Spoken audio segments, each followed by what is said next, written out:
G'day, welcome to the AgriCoach podcast for families on the land who want to grow their family's wealth and prosperity across the generations. I'm your host, Ben Law, and I'm the financial bloke.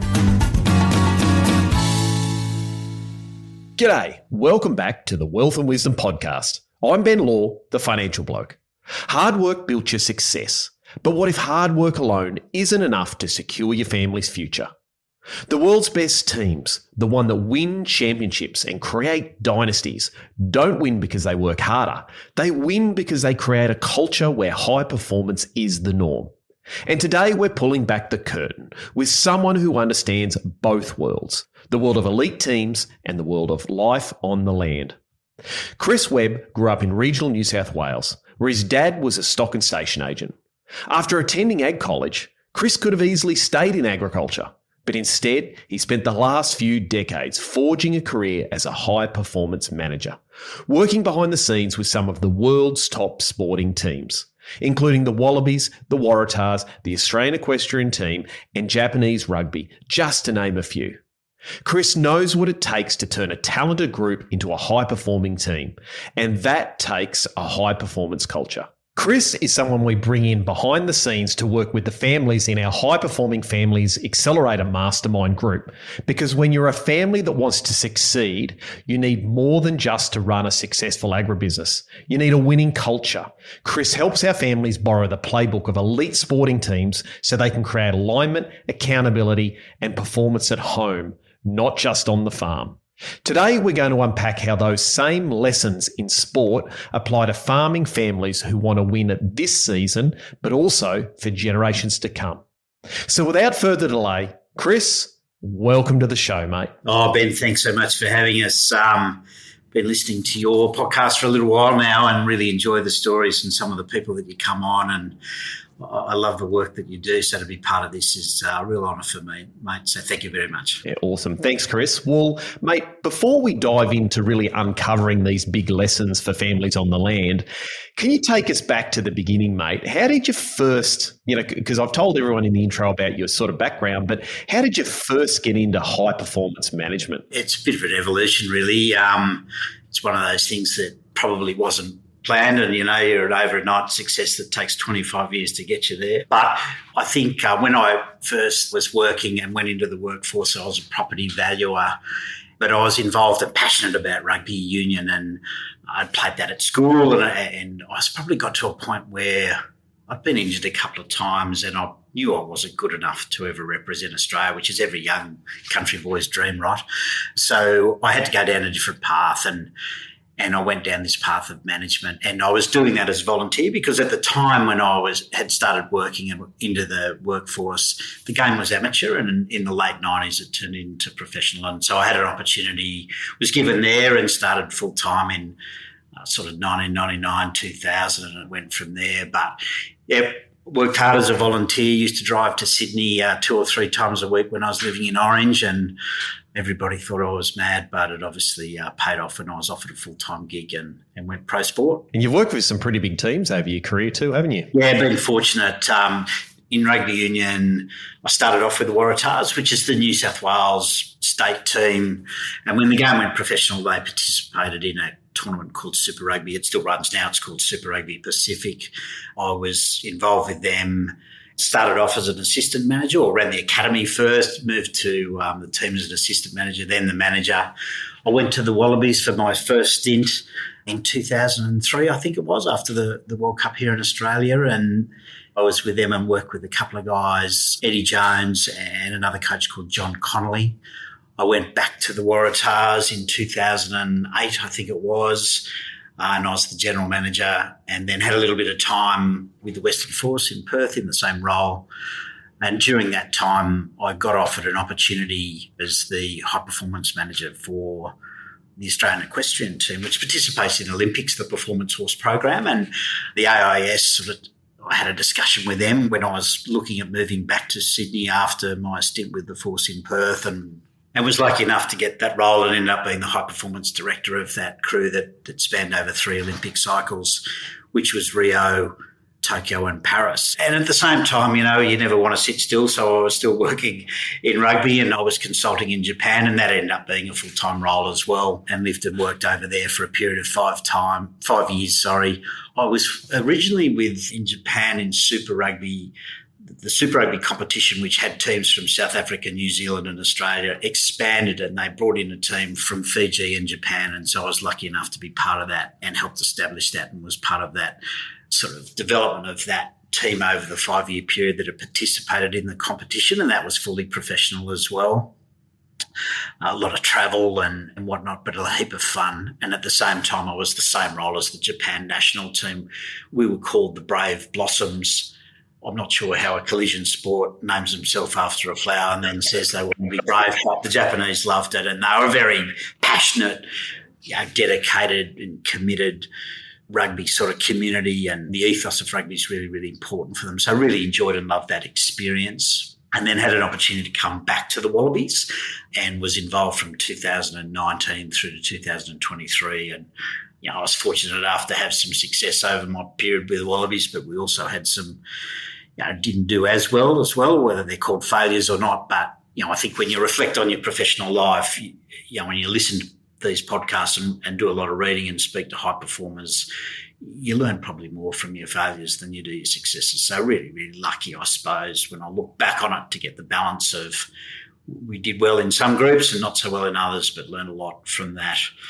And so we are fortunate enough to work with international and professional teams, mainly in the Southern Hemisphere, and also an Olympic sport and Olympic team that participated in the Olympics and delivered medals. I went to 3 Olympics and we were fortunate enough to get 5 medals. So, a real balance, I suppose, and it was a heap of fun and learned a lot and met some fantastic people who I'm still connected with today. So just in technical terms, what's a high-performance manager actually do, or what's their role in, I suppose you'd say, a business or a sport, or let's say in the elite sporting world, Chris? Yeah, I suppose what we simplified a little bit. The coaching staff probably look after what happens in the arena, so within the white paint or within the arena, or we're probably out on the farm, and the high-performance director probably manages everything else. So he creates, or she creates, the environment where the coaches and the athletes do what they do best, which is just prepare and execute. And so setting up all the systems around that, in rugby we say we play for 80 minutes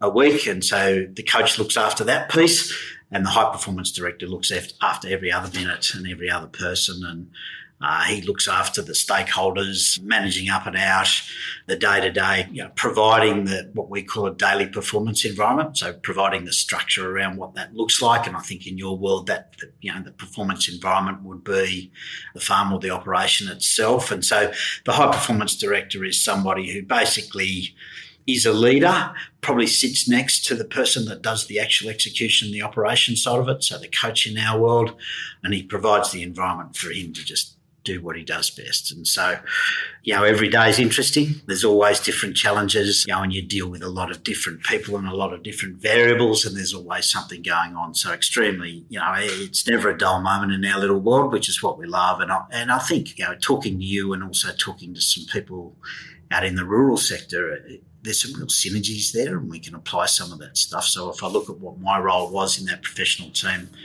it's pretty easy to identify who that person is in these operations. It's interesting, Chris, when you and I first met each other, I use the term high-performing families to sort of, I suppose you'd say, describe the families that are going to be successful intergenerationally. And I'm not just talking about financially. But one of the things I heard someone say, it could have been you, so put your hand up if it was, or someone else. It might have been someone I listened to on a podcast, but they said something along the lines of a family should start treating their family more like a high-performance team than a family.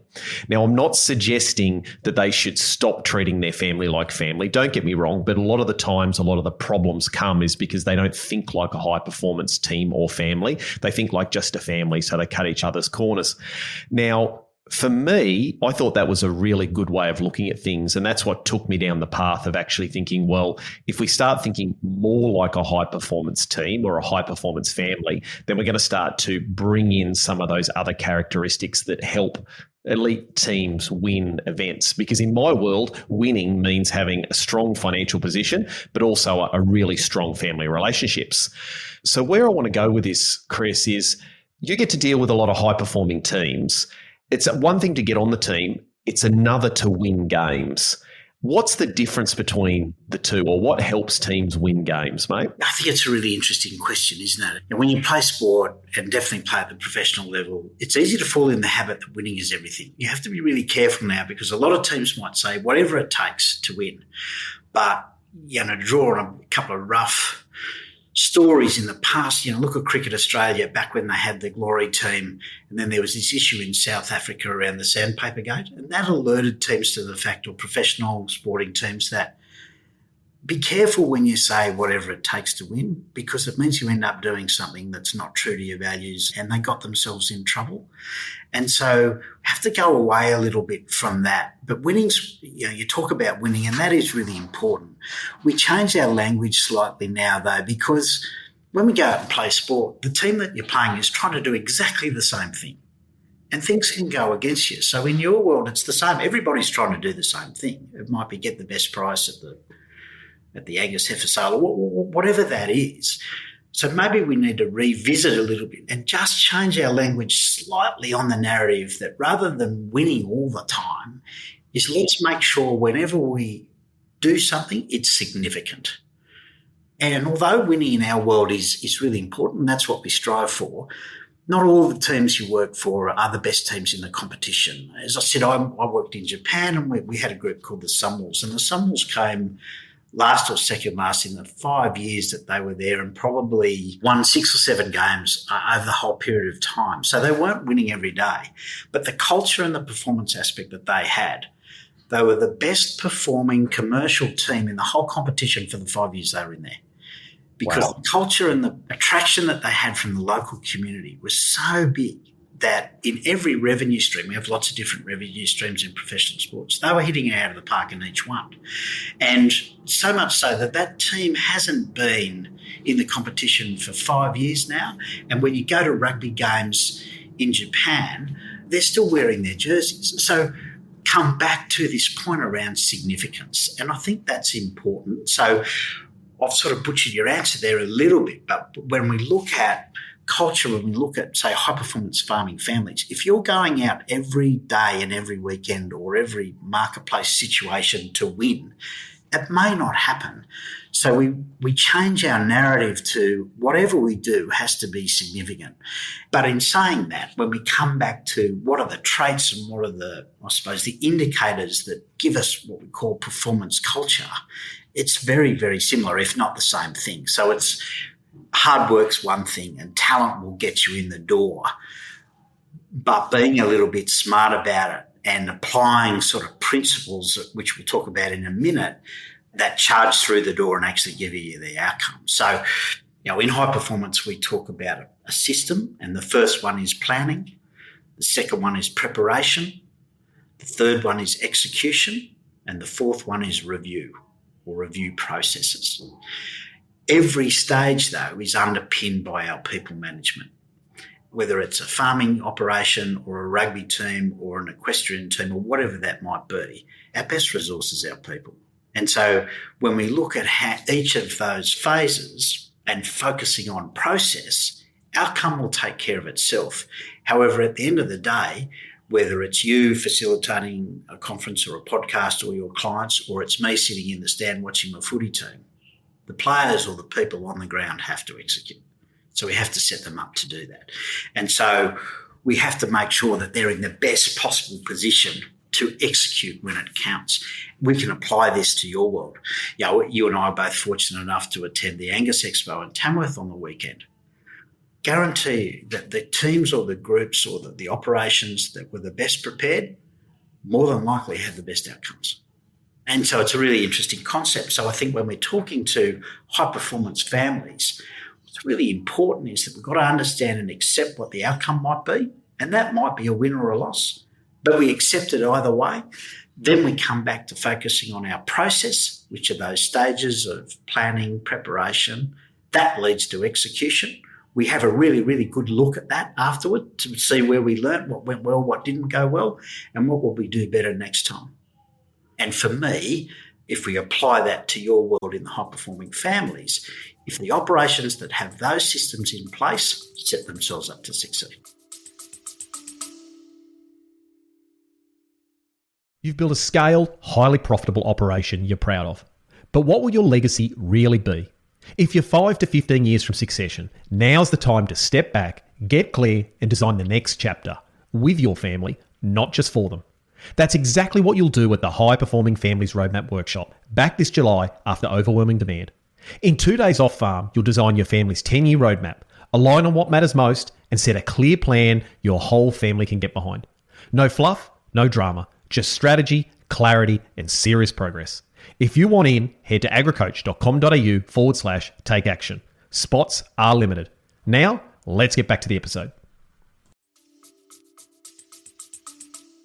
So, Chris, does culture beat talent? Because you see teams that have this amazing group of really talented individuals that just can't seem to come together and win a game. In your mind, is culture the thing that can turn things around for the positive or the negative? 100%. Been fortunate enough to do some work and have a relationship with a guy called Lee Clifford, who Lee was the former chairman of Qantas and CEO of Rio Tinto. And he often used to say to me, we worked in the equestrian world together, he often used to say to me, mate, you don't realise how important culture is until it goes wrong. And there's a guy that's worked at the top end for a long, long time and sees it as absolutely critical and spends a lot of time on it and working on it. So I think, you mentioned talent, and I'm sure operations in your world have some fantastic young people or even more experienced people. But if they're not prepared to do the extra work around what it means to be in a group or means to have a clear vision of the broader outcome, then they're going to end up being the individual and not the team that succeeds. I've had the pleasure of working with a guy called Richie Mwanga.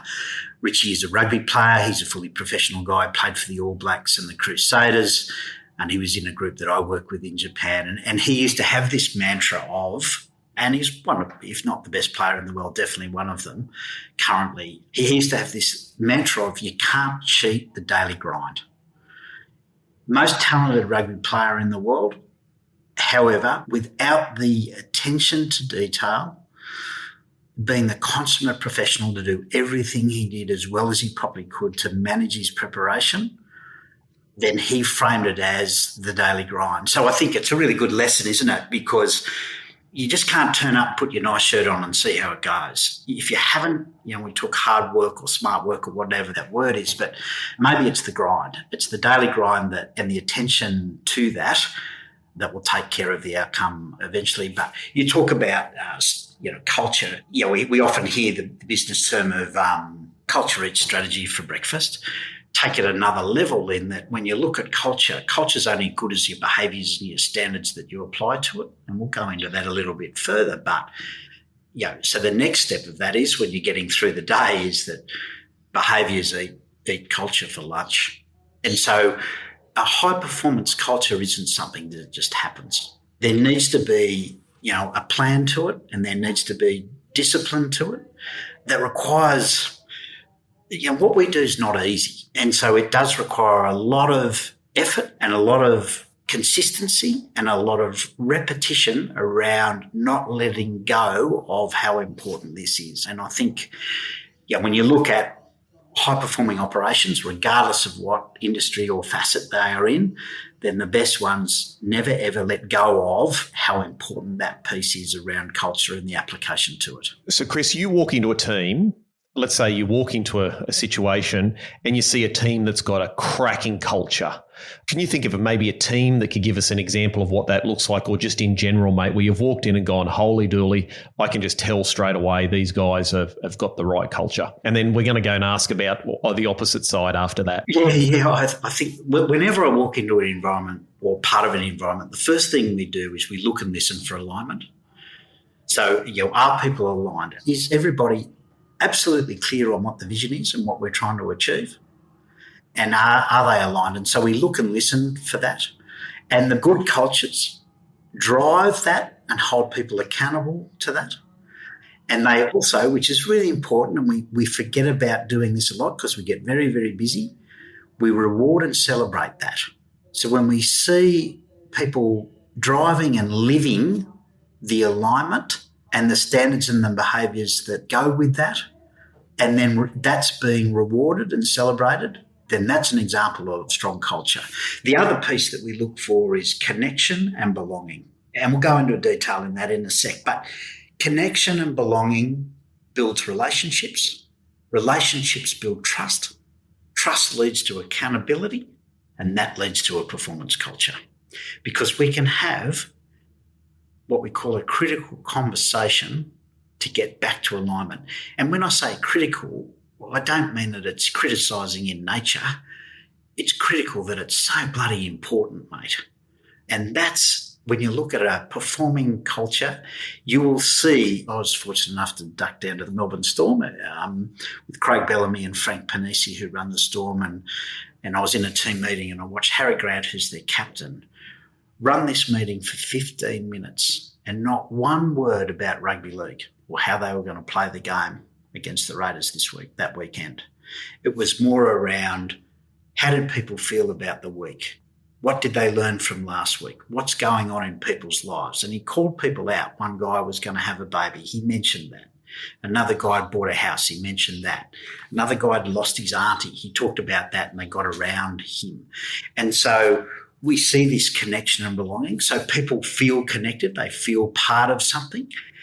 And it's an easy word to use in your environment because it's literal, which is family. But these high-performing operations operate as a family. And there's countless examples of that. So there's connection and belonging. That builds trust. And when something goes wrong or there's an error, there's enough trust or money in the bank to have a conversation, because every time a critical conversation happens, a withdrawal takes place. And so in your world, mate, you're a pretty smart financial bloke. The more inputs, because you're going to have some outputs, we're going to have some withdrawals. We will stay in the black if this trust and relationships and connection and belonging is strong, because they will know that these conversations come from a good place and the right intent, which comes back to alignment. What are we trying to achieve? And so whatever conversation or whatever behaviour or standard I put in place and talk about comes back to, mate, I'm only saying this because it's going to have an impact on what we're trying to do, which is win a footy team or have the best sale price at the heifer sale on the weekend, whatever that is. They're the strong examples. One of the examples I had fortunate enough to be involved in was the Australian equestrian team, and probably the Tokyo Olympics was our biggest success. We got a team silver medal and an individual bronze medal. We absolutely did not have the best riders in the world, and we absolutely did not have the best horses in the world. We knew this, and as a group, we workshopped and talked about this a lot. What we did know and what we made sure, and the things that we could control, is we would be the best prepared team going to the Tokyo Olympics. We understood the weather, we understood the conditions, we understood the travel requirements for the horses. I took the whole team to Tokyo for 18 months before the Olympics, and then it obviously got delayed because of COVID. But we went there as a group, all 20 of us, and experienced what Tokyo would be. We went and walked the course. We went and had a look, and we went at the same time that the Olympics would be so that we could get a feel for what the climate conditions were going to be.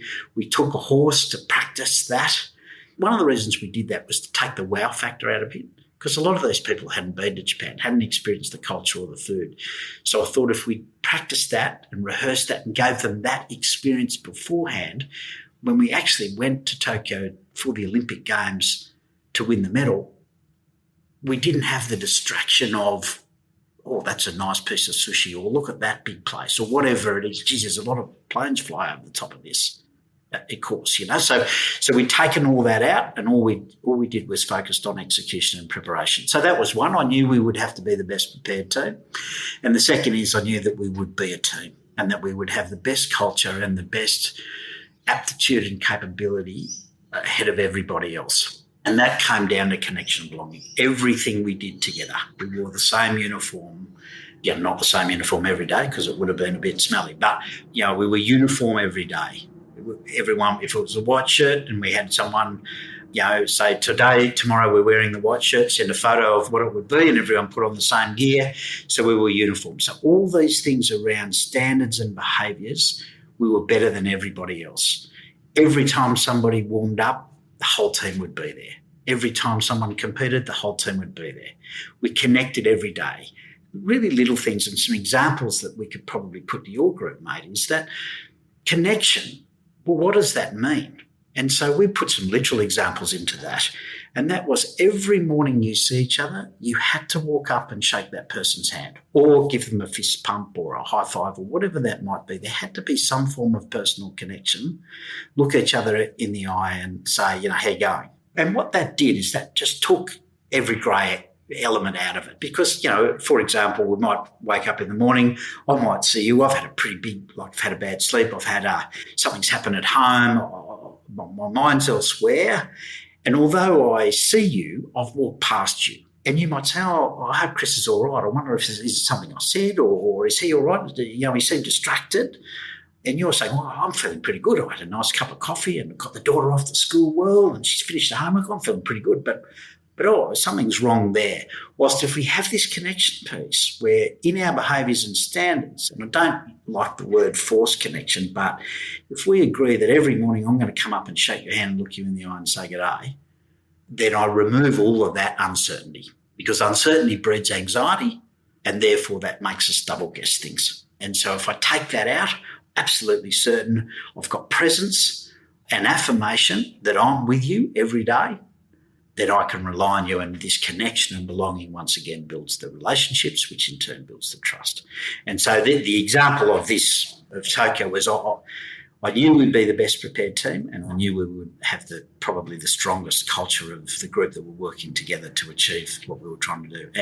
And we got there. It's interesting, Chris. One of the things that I've found over the years is that, going right back to when you talked about alignment, is I find gets lost in business in general. So where are we going? What's the plan? It's in dad's head. It's in mum's head. It's sort of ambiguity. And I love the fact at the end there you said there, uncertainty breeds anxiety. And if you've got a team or a family that's not all on the same page, I've seen that uncertainty create anxiety and stress and frustration. And the difference in a family, once they know what the game is and what we're trying to win and what the plan is, it takes so much of those pressured conversations away because everyone's rowing in the same direction, aren't they? Yeah, and I think, and it's simple. I know it's very complicated and it can be challenging, but boil it down and it is pretty simple. Guys, remind ourselves of what we're trying to achieve here. We had this process or a theme with our Australian equestrian team leading into Paris, and it was called the main thing. And the main thing we agreed on was we were aiming for gold medals. And so everything we did in that 4-year plan is that we had to remind ourselves what the main thing was. And the mantra that we had was the main thing is to keep the main thing the main thing. So every conversation we had, every interaction we had, we came back to the main thing. And we didn't ever say gold medals in Paris. We just called it the main thing. And I think if we put that to your world, and whatever the operation might be, is that we're constantly reminded of what the main thing is. Everything we do and every conversation we have ties back to the main thing. And then therefore we can hold people accountable to that. So, what are you doing there? Oh, I'm doing A, B, C, D. How does that relate to the main thing? Well, actually, it probably doesn't. Okay, well, is there a reason why we're doing it then? Then maybe we shouldn't do that. Well, I'm sure there's a good reason, but without the conversation, we can't come back to the cleavage. Appreciate that. No, absolutely. And the main thing in farming is very difficult because for families, they think if they're a cotton producer, the main thing is to get the best yield off the cotton crop. But my argument always is the main thing is financial strength and family relationships. So we've got to bring it back to those, because those are the two things that'll make you successful across the generations, is to be financially secure and strong, but also have those strong relationships. So Chris, if someone's sitting there listening and they're going, well, I get cultures where we want to be. We want to be a close family. We want to have a culture of that. We want to be winning in the game that we've chosen and have that right one. What does someone do, and what do you do when you first walk into a team and the culture's shit? Like you just walk in and you just know nobody's on the same page. There's no connection. Nobody's held accountable. We're not rewarding and celebrating any wins. Our standards and behaviours are slipping down there. How do you identify it, and then how do you start to turn that, well, I'd consider almost like a ship around? Yeah, no, it's an interesting one and a good point.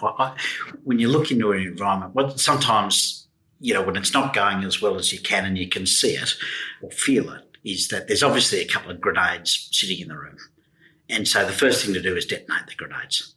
Hey guys, it's pretty clear to me that whether it's connection or belonging or alignment or whatever it is, that we're not aligned. And here's some examples of that.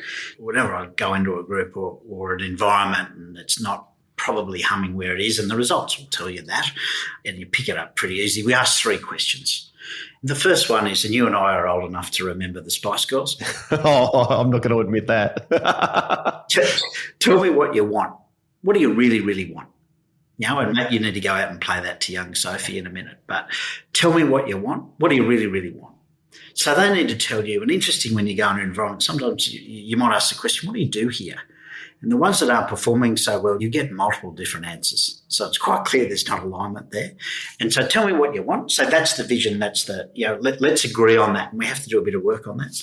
And the second question is, what's it going to cost? And that's not necessarily financial. And it probably isn't financial. Some of us are going to have to make some choices here.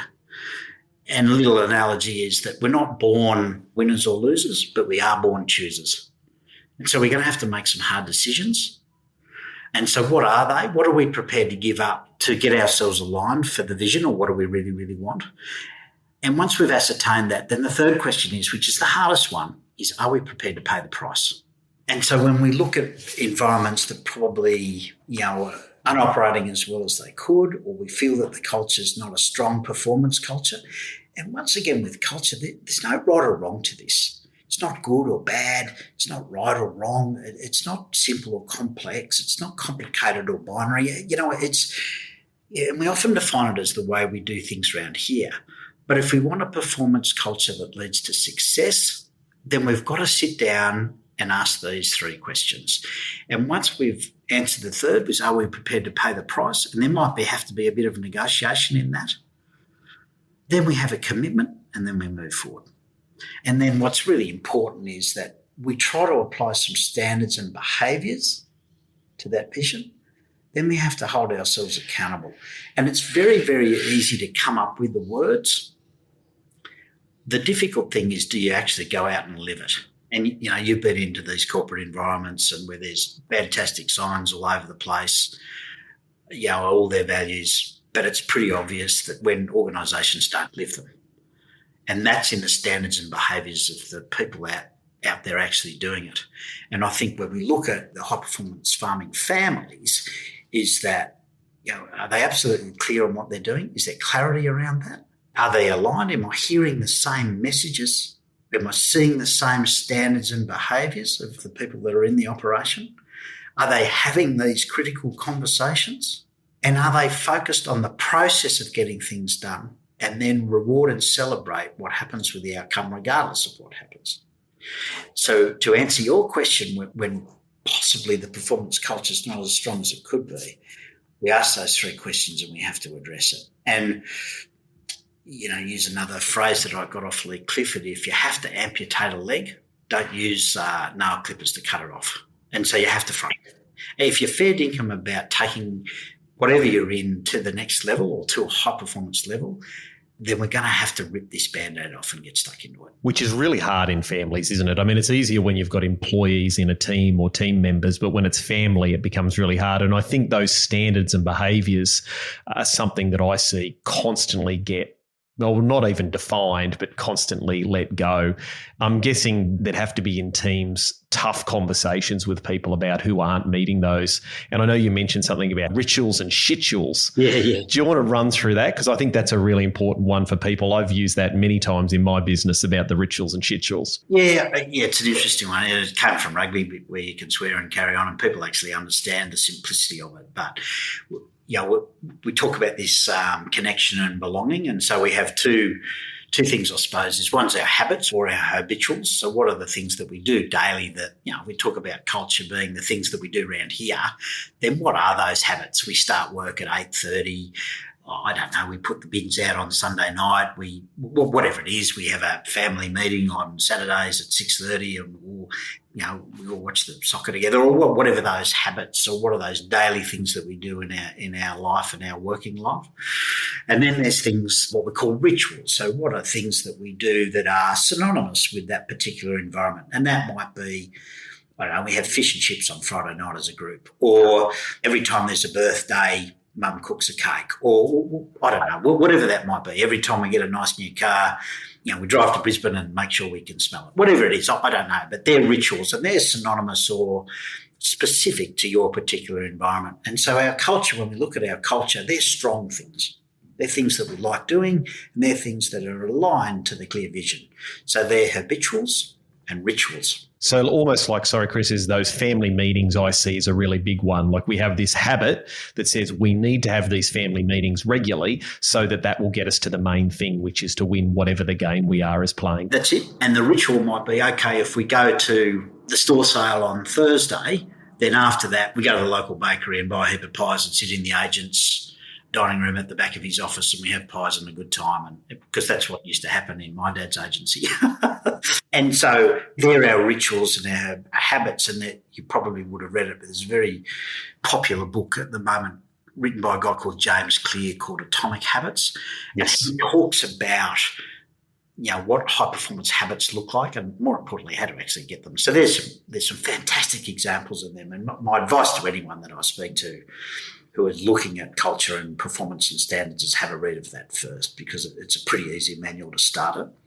So they're the things that are strong. They're the things that keep it up, keep it performing, keep it tipping along. But there's always things that can erode away or damage the culture or put it under pressure or test it, and we call those shituals. So they're shit things that happen that grind our gears or that aren't aligned with the message that, if we're looking at, I suppose, the balance of the habituals and rituals, a schedule can pull this down and put us off kilter. And that, in high-performing teams or professional sporting teams, little schedules that we always agree on are unacceptable. It's punctuality. If you're not 10 minutes early, you're 5 minutes late. You and I talk about response to the correspondence. In the teams that I've been involved in, some of the standards that we put, this is driven by the players themselves. So these standards are set not by the boss, shall we say, it's by the team. They say, these are the standards we want to put in place and we're going to hold ourselves and each other accountable to. Is that right? Yeah, to a degree. And we put some language to that, and that in our world, that's called coach-led, player-driven. We will facilitate the conversation, and it's an easy, what's really important to us? And you can do this pretty easily in the family meetings that you're involved in. Guys, what's important to us? What grinds our gears? So here's the clear vision. Someone might say, I'm getting pretty sick of these coffee cups that get left out. Okay, well, is that important to us? Yeah, no, we think that's pretty important. Okay, well, so what do we do about it? We'll put them away. Let's put them away. Because you had that actually happen in a team, didn't you? We do this all the time. So lateness is one. And if somebody's late, then there might be punishment's a bad word, but consequence. There's consequence. And usually what that is, someone's late, they usually have to, at the next 10 meeting, they'll have to sing a song in front of the whole group. Or they'll have to wash the coach's car. Or, they have to buy the flowers for every lady in the office. And so they're our habituals and our rituals working together. If we have a schedule in one of our habituals, so if a schedule is we're running late, but we agree that the habit is we have to be on time, then the ritual is, we have to buy every lady a bunch of flowers in the office. And so they're interconnected, then working together, and that's the culture. And when you're walking, someone, why's that young bloke bought everyone flowers? Oh, he's late to a meeting. Oh, shit, that must be pretty important to you guys. Critical, mate. So punishment or consequences, shall we say, doesn't necessarily have to be a really bad thing. It's just a way of calling out the behaviour to maintain that strength of culture. And coming back to alignment is, if I know if turning up to a meeting is really, really important to the group and we all agreed on that, and I know if I don't do that, then the consequence is this, everybody sees it happen. And so it holds me accountable in a funny way. And so I think what's really important is that these schedules are things that we want to try and call out, or they're little things that pull us down, and they happen all the time. And some of them aren't, they don't mean to happen. They just become habits. They become habits, and they're the things that we're trying to encourage and promote and live good habits, high-performing habits. not bad habits. No, and look, and to be blunt, I found it really good to be able to use this rituals and shituals, things, the habits we want to make us an exceptional business and provide great service to our clients. But then the shituals is a really good way of calling each other out to be able to go, look, we've started to have this sneaking in. That's a shitual. Let's label it and then let's get it out. And it becomes less personal, I find, because if I come out and I say, Chris, you keep leaving your coffee cups on the sink, for the lack of a better example, it becomes a little bit more personal. Whereas we say, hey, one of the shituals is leaving our cups out. Come on, guys, we've got to pick up our standard. Let's get this done. And it could be leave the gate open, leave the tractor out in the paddock. I don't know, whatever it might be. But that just increases connection because it doesn't become as personal. That's right. But I think what's really important is we need to know that that's a standard. That I know that leaving the gate open is something that we've talked about 1,000 times and agreed we wouldn't do. Now, if I leave the gate open and Dad comes in and says, "Boy, you left the gate open," and calls you all sorts of names, go, "Sorry, Dad. Yeah, no problem. I've just learned that I need to close the gate." But have we put that in place before, that no matter what we do, we close every gate on this place, regardless? And if you don't, then expect what's going to come. Expect that consequence that you rightly said. Once again, that's alignment, isn't it? I know when I drive on this place that I close every gate. And then what usually happens is if you're a mate of mine and you come onto my place, I go, "Mate, make sure we close the gates," because that's what we do around here. That's our culture. Because I'm telling you, it comes from a good place. Because if you leave it open, the old man will absolutely rip you. Well, also, too, it's just the standards. The standards we walk past are the standards we accept. And so as a family or as a business, if we keep lowering our standards, the gate, for example, or the coffee cup is just a symptom of a deeper problem. So if everyone's proud of the team, everyone's working hard, everyone's holding everyone to a high standard, well, then that'll replicate right across the board. It's not literal as such. No, that's right. And it's a simple thing, like, if I can't clean up my coffee cup, how can I be expected to do something that matters that is really, really important to get that done? How can I rely on him to do that? And you can't even pick up your coffee cup. Why am I going to give you a task to do? Or you can't turn up on time, or you can't do what you say you'll do and follow through. Yeah, why am I driving the biggest tractor? Well, mate, you can't even turn up on time. That tractor, every time it rolls out, it costs us this per second. When you're 2 seconds late, that's just cost this operation. So until you can prove to me that your habits and your rituals are exactly what I'm trying to achieve, and I've made them very clear what they are, you're not going to get that opportunity. Or you are, and you're going to lose it. Yeah, and get the, get the axe out, not the nail scissors. Lop it off, don't cut it off with nail clippers. But it's a really interesting conversation, isn't it? Because it's pretty simple, but it is difficult and awkward to execute. But, I hear you talk a lot about your family meetings. They're so important. Or whatever the opportunity is to get alignment on what we're trying to achieve. And make that absolutely clear. We have another a habit or what we call standards and behaviours in high performance called check and challenge. Check for understanding and challenge for best practice or challenge for high performance. So every time we have a conversation, we provide the opportunity to check for understanding. Ask the questions. Am I absolutely clear? Are you clear on what I've asked you to do there? I wasn't sure about this. No. Check for understanding. And then if the relationship is strong enough and they are in your world, is to say, "Listen, Dad, do we think I'm absolutely clear what you're asking me here? Is there another way to do this? I'm thinking about this." But making sure that conversation, once again, that the relationships are strong enough that we can have these conversations. And then whatever we land, we get a commitment and we're aligned again and we go forward. Yeah, well, if we all agree at the beginning, though, again, this is probably the real benefit of you being operating in this high performance environment, is these things are just accepted, whereas you step out of that high performance environment, it's not like that. So being able to have a conversation as a family and talk about something like this check and challenge so that everyone understands what you're doing. I'm checking in, and then I'm going to challenge your dad, or I'm going to challenge your son, and then starting to build that as the culture within the business. So no, I love that one. I've written that one down. I might steal that one off you. You make another good point there. You've used the phrase checking in. That's a stronger behaviour than checking up. Rather than go down the paddock and say, I'm going to check whether or not he cut the corner on that or whatever that is. Mate, how are we going? You all right? Yeah. You got all you need. Have you got everything you need? Yep. Is there anything I can do? You give us some feedback on how you thought you went. Oh, yeah, no, we did this and we did that. Oh, great. Well, I probably wouldn't have done it that way, but that's all right. Let's talk about that. Rather than you didn't do this, so, and I love how you mentioned checking in, because that checking in versus checking up, they're just, once again, standards and behaviours of a leader that is getting the best out of their people. And that's high performance. Awesome. Well, Chris, you've got a rugby tour coming up too, mate. I want to just touch in on that. You've got a trip over to New Zealand you're putting out to the marketplace. Do you want to run us through that? Yeah, no, I'm obviously involved with rugby union over a long period of time, and the Wallabies are playing the All Blacks in the Bledisloe Cup in September later this year in Eden Park in Auckland. And a couple of mates said, listen, why don't you speak to your mates at the All Blacks? We'll get some tickets and we'll take a group over there for a week. So yeah, we're planning a group to go over for a week in September. They're mainly farming guys, and there's positions available for people to jump on with us and go on tour.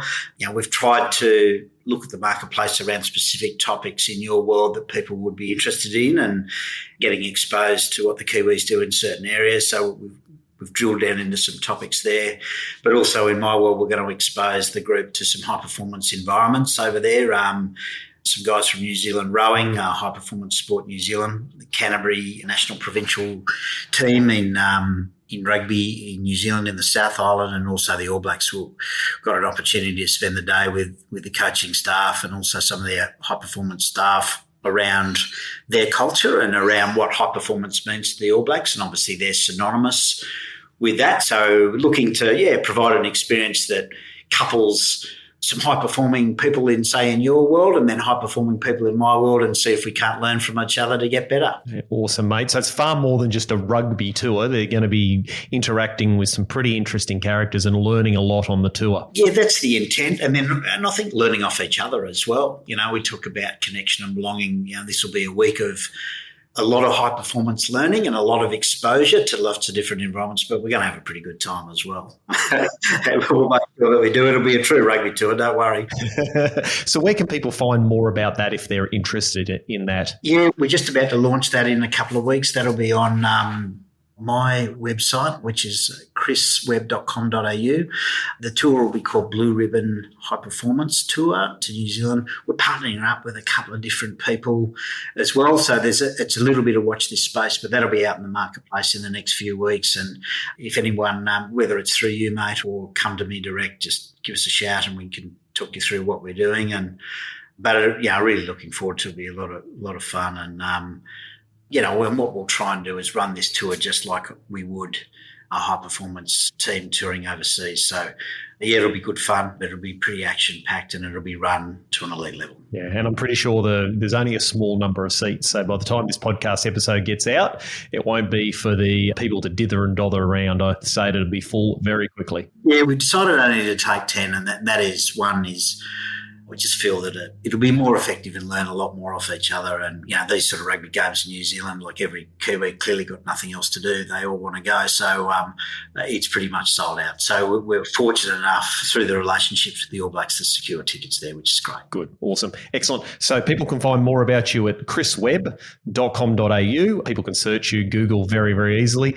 Is there anything else you want to leave us? Because this has been jam-packed with information. Is there any little bit of wisdom you want to drop off other than make sure you read Atomic Habits by James Clear? Yeah.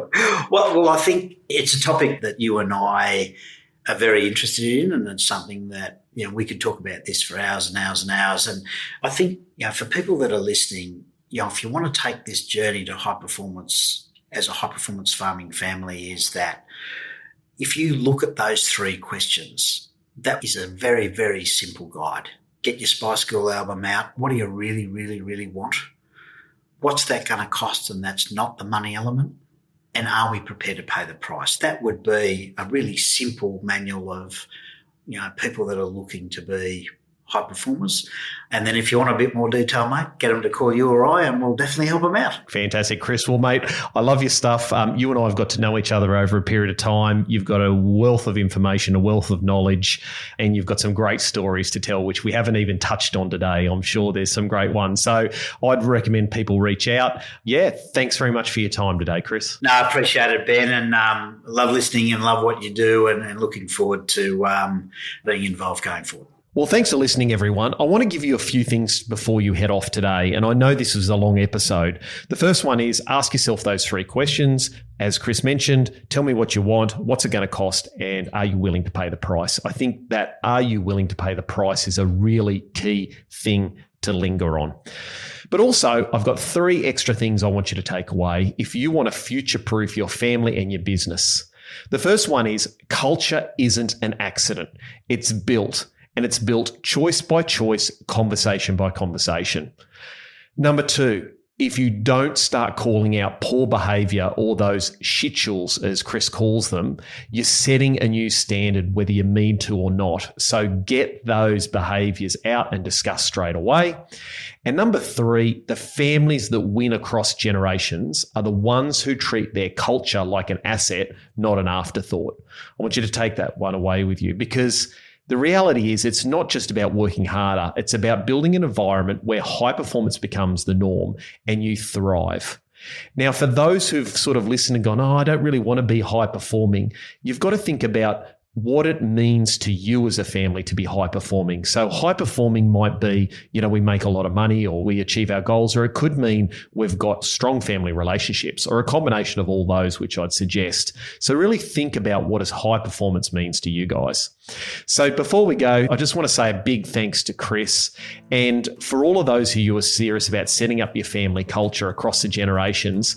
I think now's the time, and this is a fork in the road, and this might be the fork in the road that says, is this the point where everything started to come together, or is this where it all started to fall apart?